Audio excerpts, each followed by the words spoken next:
Hey, this is DJ Mega Aim 17, and today I am going to be reviewing Beyonce's self-titled album, her big masterpiece, if you will. Yes, this album that she released secretly.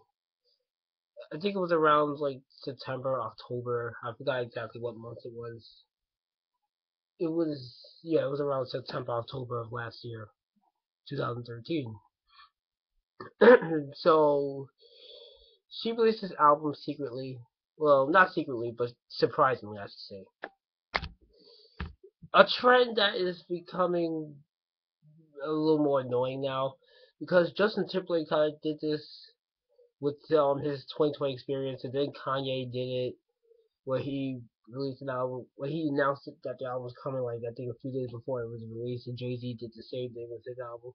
Beyonce, I guess you could say she took it a step further and did not announce it until she released the album, and what she did was she released 14 songs, and I think it was 14 songs and 17 music videos. And what she did was she wanted you to experience what she experienced, or what she was going, I guess, what she felt when she was recording the album. That's essentially that shtick, I guess. And the music videos fully premiered on Fuse on, it was on a Monday. I don't remember the date exactly, but I do remember it was a Monday. Now, thanks to that, I was able to listen to the songs and see the albums. I mean, seeing the music videos, simultaneously. So after listening to it, I have to say it really was probably one of the most overhyped albums of the last part of 2013. Because after listening to it, I really was not that impressed. I really wasn't. In fact, I think this is probably one of her weakest albums, to be honest. First off, the album reeks of Jay-Z production. Like you can tell, like Jay-Z or any of his people had a hand in producing the album. Like it just reeks of it. That's the first problem. The second problem is that it's it's the fact that the songs really aren't any different from what you would get from a normal Beyonce album. And that's the thing a lot of people are overhyping about. Like she was, this was like her deepest album she's recorded so far. It really isn't. It's not deep at all. And her attempts at trying to be deep, like she does with every one of her albums, well, it was just fail. She failed miserably at some of those songs, but a lot of it was just like the same old, same old. But the reason why I say it was a little worse this time is because,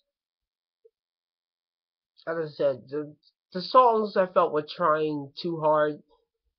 The music videos definitely feel like it was that she was trying too hard with them. Again, little to no substance. But the worst part of the album, in my personal opinion, is her vocals. I don't know what's happening to her vocals, but it is starting to deteriorate.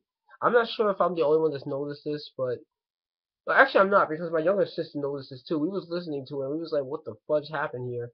Like there are some songs she just sounds horrible in, because there are certain songs that she's trying to sing soprano and it just doesn't work. She clearly cannot sing soprano anymore. She has now has an alto voice. But even so, her voice in general sounds like it's starting to crack, like it's cracking. I don't know what's happening. Granted, I never thought Beyonce was an amazing singer to begin with. I would say she's like average when it comes to singing, because she's not on the level like Mariah or Lisa or Patti LaBelle or Whitney Houston or any of those people. She's definitely not on their level. But she was at least like an average, solid singer. But but that's not the case now. Her vocals are starting to deteriorate. I don't know what's happening. I don't know if she's, I don't know what she's doing. She needs to take care of that, and she also needs trying to sing soprano because she can't do that anymore. It happens.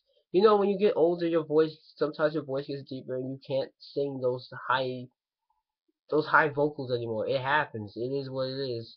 And for her to attempt to try to do that in some of these songs was just horrendous. On top of the fact that her vocals in general just aren't as good as previous albums. And then on the top of everything else, as I said, this album was okay. Again, little to no substance. Reeks way too much of Jay-Z and his people's production. From what I've heard, she didn't write any of her own songs. Again, which doesn't surprise me. In fact, I heard that one of the songs that she had was originally supposed to go to another artist, but she decided to take it instead, or was written by like another artist. So I'm just saying. And the music videos were okay. They were like hit and miss. They weren't amazing either. Now, I wanted to do this review immediately after the album came out, but just seeing now that a lot of people are talking about it, I guess with all of the initial shock gone, I think a lot of people are starting to see what the album for what it really is, and it's just another typical Beyonce album, but slightly below it, based on the things that I've mentioned before.